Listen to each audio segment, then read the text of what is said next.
नमस्कार, मी सहयोगिता आणि आपण पाहता चाळीसगाव डांगांची ओळख सुराज्य मराठी. पाहुयात आजची खबरं. कर्जबाजारी शेतकऱ्याच्या आत्महत्या, शिळवंडी घोटी हादरले, घरकुल कर्जाचा ताण असहाय्य, शेतकऱ्याचा टोकाचा निर्णय. अहमदनगर जिल्ह्यातील अकोले तालुक्यातील शिळवंडी घोटी येथे कर्जाच्या ताणाला कंटाळून शेतकऱ्यांनी आत्महत्या केल्याची दुर्दैवी घटना घडली आहे. मनोहर सकाराम घोडे वय 55 यांनी डॉक्टर बाबासाहेब आंबेडकर यांच्या जयंतीदिनी आत्महत्या केल्याने परिसरात हळहळ व्यक्त होत आहे. मिळालेल्या माहितीनुसार पावसाळ्यापूर्वी घर पूर्ण करण्यासाठी त्यांनी सातत्याने प्रयत्न केले, मात्र घरकुल योजनेचा हप्ता उशिरा मिळाल्याने आणि तोही अपुरा ठरल्याने आर्थिक अडचणी वाढत गेल्या. यासाठी त्यांनी बैलजोडी विकली, तसेच पैसे न मिळाल्याने शेवटी जमीनही गहाण ठेवावी लागली. या सर्व आर्थिक तणावासोबत कौटुंबिक जबाबदाऱ्या, 2 मुली, 1 मुलगा आणि त्यातील 1 विधवा मुलगी यांचा ताणही वाढत गेला. घरकुल पूर्ण करण्याच्या आशेने केलेले प्रयत्न अपयशी ठरल्याने अखेर त्यांनी टोकाचा निर्णय घेतला.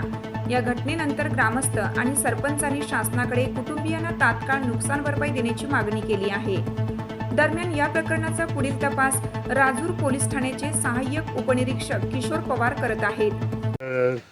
फाशी घेतलेल्या शेतकऱ्यांनी त्यांना घरकुलाचे हप्ते तर वेळेवर भेटले नाही आणि 1,20,000 काहीच होत नाही आणि त्यांनी इकडून तिकडून शेती वगैरे गहाण ठेवून किंवा बैल विकले, त्या बैलवाल्यांनी पण पैसे दिले नाही.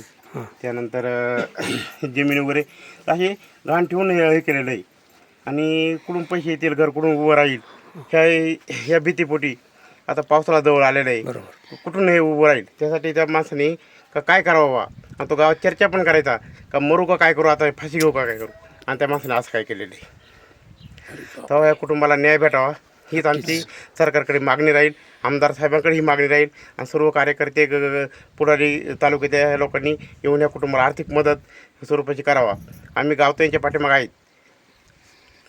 घोडे हे आमच्या गावचे शेतकरी असून त्यांचं घरकुलाचं काम चालू होतं, परंतु घरकुलाच्या पैशामध्ये काहीच होत नाही आणि 1,20,000 काही होत नसल्यामुळे ते त्यांचे जे पैसे होते घरातले ते संपले. जमीन गहाण ठेवली, दागदागिने गहाण ठेवले, बैलजोडी विकली आणि त्याचेही पैसे त्यांना भेटले नाही, ते व्यापाऱ्याने दिले नाही.